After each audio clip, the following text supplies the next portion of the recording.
Hey guys, long time no see. Sorry about that. Life is life.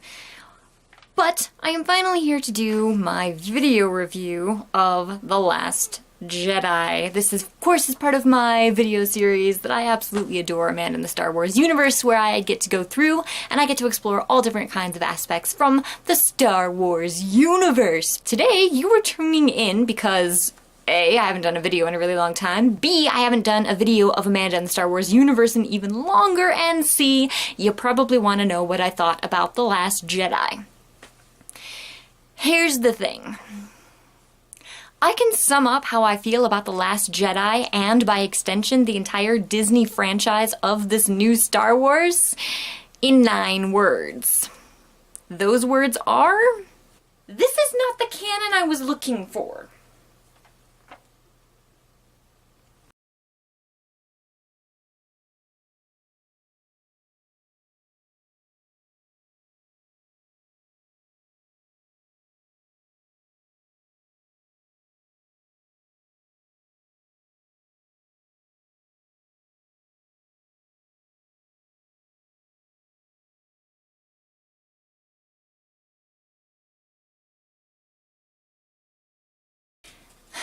So way back when, years and years ago, when I reviewed The Force Awakens, I stated some very, very specific opinions about The Force Awakens, and most of those opinions were on the basis that Episode 8 would have to be amazing. So I was very lenient with a lot of the things The Force Awakens did.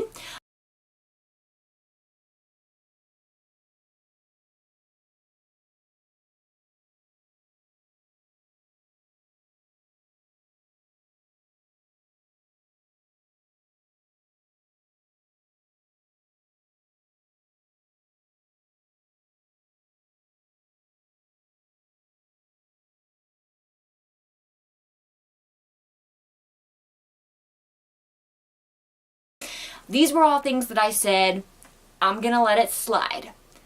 But Episode 8 has to be amazing, and Episode 8 cannot, I repeat, stress, underline, cannot do the same thing.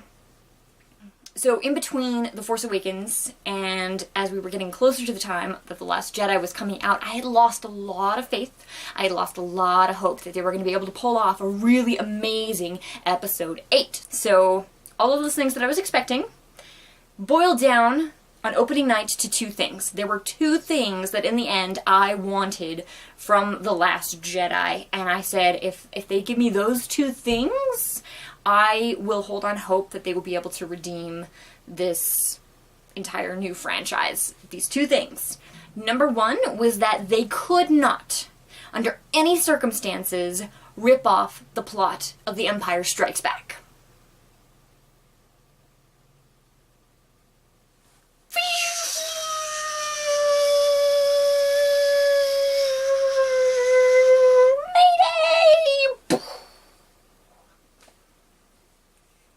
Number 2, they had to give me decent and good interaction between the big 3. That's Poe, Rey, and Finn.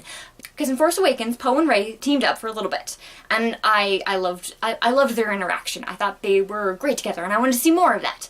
And then Rey and Poe never even met, and then Rey and Finn have some good interaction, but it's so action-driven that there's hardly any development between the 2. And especially considering that Poe and Rey haven't even met yet, one of the things that I needed to see in The Last Jedi was some really, really good interaction and development between the big 3.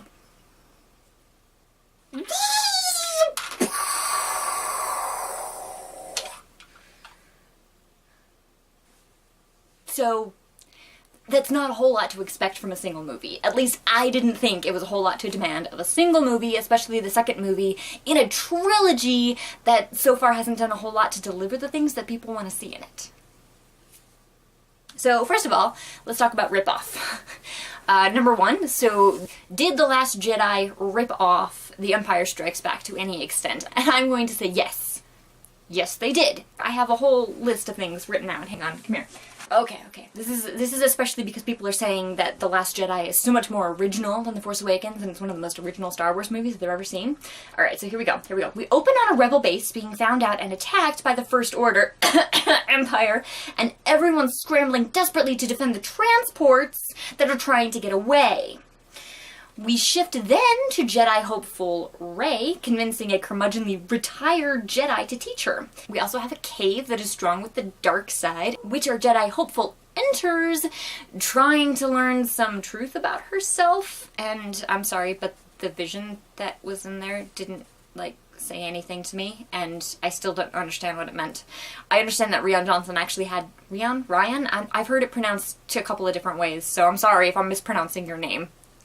I'm completely trashing your movie, but I'm sorry that I'm mispronouncing your name. Rian Johnson has had to come out and say in an interview, he's had to explain what this dark side pit vision meant, because nobody understood it. It wasn't made clear. We have Del Toro's Lando Calrissian stand-in, who, surprise, surprise, betrays them to the enemy in the end, we didn't see that coming.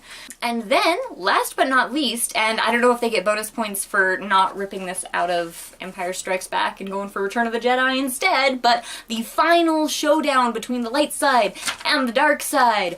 Rey's on the wrong hand. Rey and Snoke, and then Kylo Ren. This showdown is pulled straight out of Return of the Jedi, right from the ride up to see Snoke in the elevator with Rey and Kylo Ren talking to each other, trying to convince each other, you should come to the light side, no, you should come to the dark side. Elevator ride, right? And then opening it up, and it's a throne room. Then Snoke shows Rey the image of her friends that are the Resistance being torn apart by his vessels, and this whole thing was just ripped straight out of Return of the Jedi. Now, the thing about this one is, with this showdown from the Return of the Jedi, they obviously wanted to allude to Return of the Jedi, okay? And that is a great storytelling tool, allusion, and I would not have had very much of a problem with it if that had been the only thing that they had been ripping off. Okay, but we have an entire list of things. Almost everything in this movie was a rip-off or heavily borrowed plot details, not only from Empire Strikes Back, but a lot of the movies. The entire theme of The Last Jedi was this idea that the Resistance is a spark of hope. First of all, the Resistance should be so much bigger than it is, because I'm sorry, you had the Rebellion, in which they established the New Republic, and then all of a sudden you have the First Order who comes out of nowhere, and we still don't have any backstory on this, or on Snoke, or how it developed in the galaxy that we had left behind in Return of the Jedi. Okay, we still don't have any of this information. But we went from the Rebellion to setting up the New Republic, to suddenly the New Republic is no longer doing a good enough job that General Leia had to go and set up a resistance. Okay? You're repeating. This is a plot loop. This is a loop. This is a really bad loop. You're telling us the exact same story 30 years later with new characters, okay? And that in itself is a huge issue, because your entire Star Wars new franchise trilogy is a rehashing of the entire original trilogy. So, setting aside the fact that, yes, you ripped off huge chunks of Empire Strikes Back and Return of the Jedi to make The Last Jedi, your entire trilogy is a ripoff of the original trilogy, and it's not very good. So the Spark of Hope thing. So, what really bugs me about that, Spark of Hope is the theme that runs throughout the television show Star Wars Rebels. That is the entire theme of Star Wars Rebels, which takes place shortly before A New Hope does in the Star Wars timeline. The pilot episode for this television show was called, Spark of the Rebellion, and that was the entire purpose of the television show Rebels, is to be a spark of hope in the universe, that this crew is a spark of hope for the universe, that someday things are going to improve and get better. So, okay, so you've ripped off 2 classic Star Wars films, you have ripped off the entire theme of your own television show that you're still currently producing, and then we have the slaughtering of Jedis in training, a la Revenge of the Sith, so you've basically given Ben Solo a near identical origin story to Anakin Skywalker. So, Well, and we assume that it's a near identical origin story because we don't know what led Ben Solo to the dark side still, and this will... we don't have enough information, we don't have enough character development, we don't have enough evidence of the things that have happened in the past 30 years to a good story. And this is my big complaint about the new Star Wars trilogy, is that it has really bad storytelling, you guys. It has really bad storytelling. Because people are complaining about Snoke, right? Like, you can't just have this huge Sith Lord suddenly pop up out of nowhere and piece together the old Empire when there was no evidence for it and no setup for it. And some people are telling these people that they're crazy, but they're right, because Star Wars is an already established universe, and you can't just have these random, really powerful Sith Lords pop up out of nowhere and completely rearrange the course of the galaxy's future. You've got to have some place where Snoke started.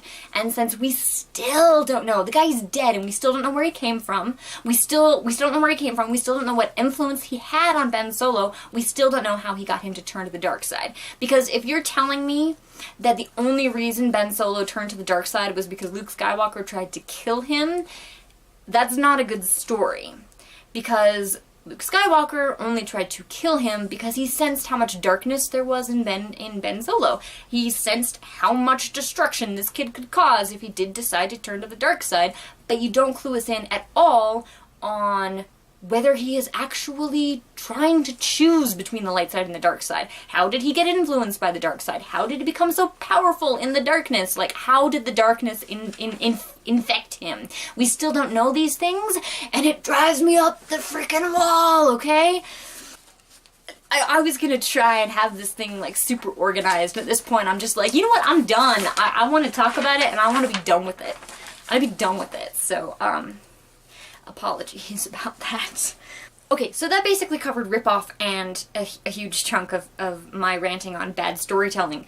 Let's talk about the big three now, although do I really have to?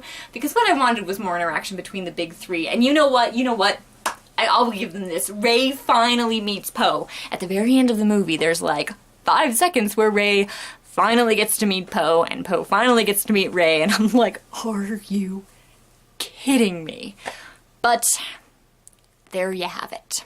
Here's the kicker. Poe and Finn were actually working together throughout this entire movie. They were working together, and they don't have more than, I think, 5 minutes of interaction. They don't have any development. Their relationship doesn't develop at all. They don't get any more depth of character between the two of them or their characterization together. They don't get anything. They work the entire movie on the same plan, on the same side, and they get absolutely no interaction worthwhile.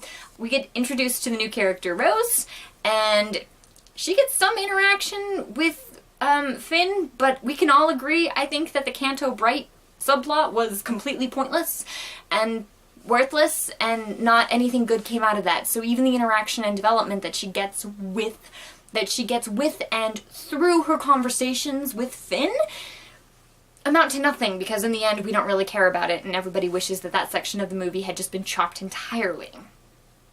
But this does take me into talking a little more about the big three, Rey, Finn, and Poe. And you know what? I will even classify Rose in here, even though she's not a big three, because she was a huge character in this movie. She was a huge character in this movie, and I really, really, really hated her. And there's a very simple reason for that.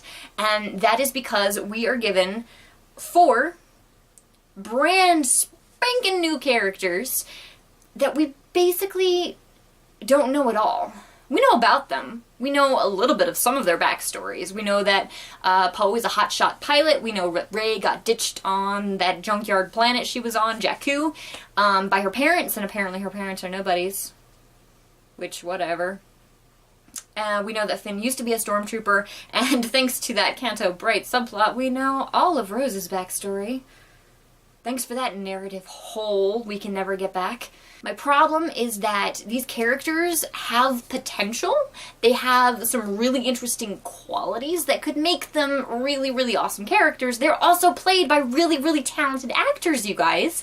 All of these actors I like. They're talented. Their characters have potential, and nothing's being done with them. They're being written very poorly. They're not being given much depth, and they're not being given any development, and they are nothing more than cardboard cutouts. And this is an issue that I have, and it's further reflected on just how poorly the whole of the Star Wars stories are being written, because there's a lot of cardboard cutouts running around, there's a lot of action sequences, and there's not a lot of depth to the stories.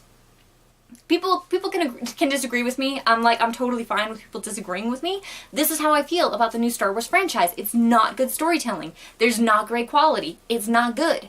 There is no staying power here. The Last Jedi and Force Awakens are gorgeous. They have great eye candy, but there's not a lot of substance there.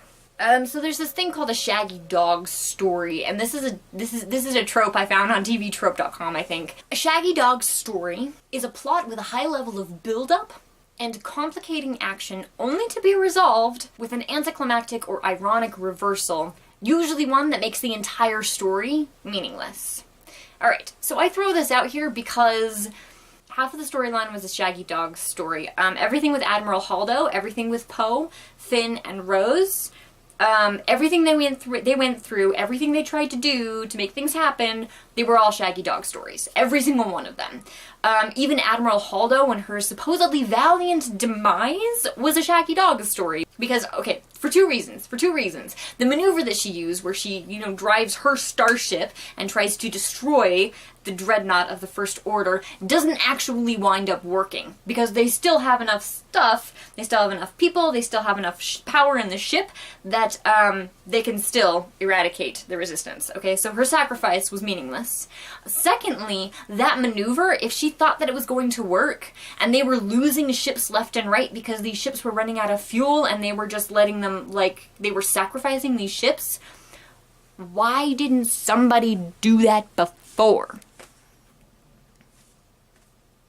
I mean, sure, you can argue that it would have been a sacrifice of life if there had to have been a pilot on that ship, but you're in a war, and you're the Resistance, and I'm pretty sure somebody would have volunteered to save the rest of their friends.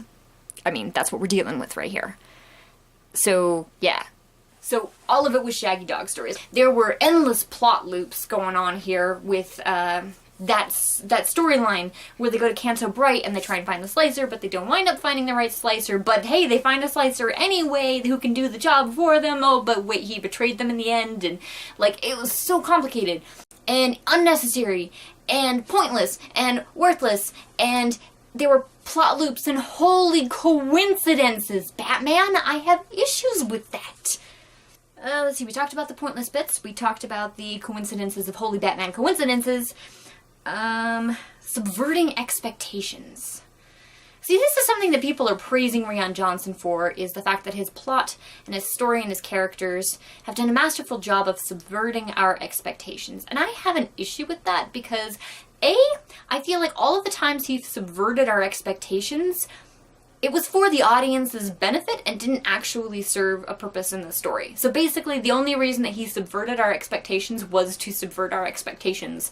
And that's bad storytelling. That's a shock factor. That is him trying to shock the audience by the decision that he's making, and that's not what you should be thinking about when you're writing a story. You should be thinking about the move that best serves the story. And I feel like a lot of his shock factor, subverting expectations moments were just him trying to shock the audience, and it gave a very cheap feel to most of the story. One example of that is the revelation of who Rey's parents are. I feel like Rey's parentage was a choice that was made to surprise audiences rather than to serve an actual purpose for the story. My evidence of this is the fact that there is no indication before she finds out who her parents are that Rey wanted or expected her lineage to define her. This is the reason that I've seen a lot of people give for why Rey's parents are nobodies and why that makes it interesting, is because They say that she expected her parents to define her, and now she is left with nothing that actually defines her, so she has to define herself, which could have been which would work really, really well for a bit of character development, but there was no indication of that before she finds out that her parents are nobody. There's no indication in the story, either from Force Awakens or The Last Jedi, before she finds out who her parents are, that Rey expected her parents to define her. That's an idea that the fans had, and I feel like that is one of the instances where Johnson made decisions for the story based on how audiences would react, based on shock factor, rather than it actually bettering the story. Another thing that really bugged me about The Last Jedi was that it's really inconsistent with The Force Awakens. It doesn't flow, it doesn't mesh, it doesn't build on anything that The Force Awakens left behind, and it blatantly ignores or throws out other things that The Force Awakens presented. The idea that Luke left behind a map. If what Luke says in Last Jedi is true, that he wanted to take himself out of the equation, that he wanted no one to find him, he wouldn't have left a map behind. There's a lot of inconsistencies that are just blatantly ignoring what The Force Awakens set up, and it really, really makes me mad as a viewer, because when I go to see a trilogy, I want that trilogy to mesh, and it doesn't feel like a trilogy. It feels like a one-upmanship, or a fight between siblings. I'm gonna write this story. No, I'm gonna change it to this. So, yeah, it felt really petty, basically. It felt really petty, and it was really inconsistent, and was very distracting. Okay, so this is my last point. It's my last big one. We're gonna talk about Luke Skywalker. First of all, Mark Hamill did an absolutely wonderful job portraying Luke Skywalker, even grumpy old Luke Skywalker. Like, he was magnificent, and no one is gonna be able to tell me otherwise. I love Mark Hamill. I love how he played the role. I loved it. My issue is not even that Luke Skywalker, my Jedi Knight hero, got taken off of his pedestal, okay? It's not even that he got knocked down. It's not even that he made a mistake. It's not even that he isn't as heroic or a good guy as we were led to believe in the original trilogy, right? None of those are my issue with what they did to Luke Skywalker. My issue is this.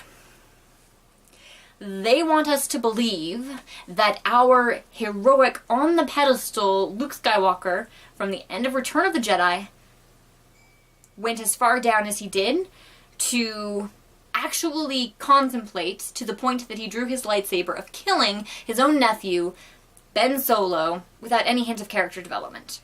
Okay? This is my issue. A character can go from this extreme to this extreme. It is possible.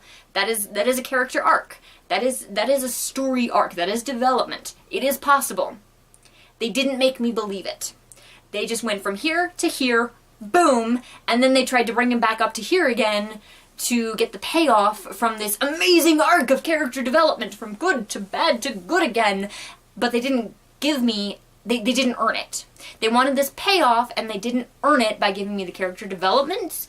They didn't make me believe that Luke Skywalker could make that egregious of an error, okay?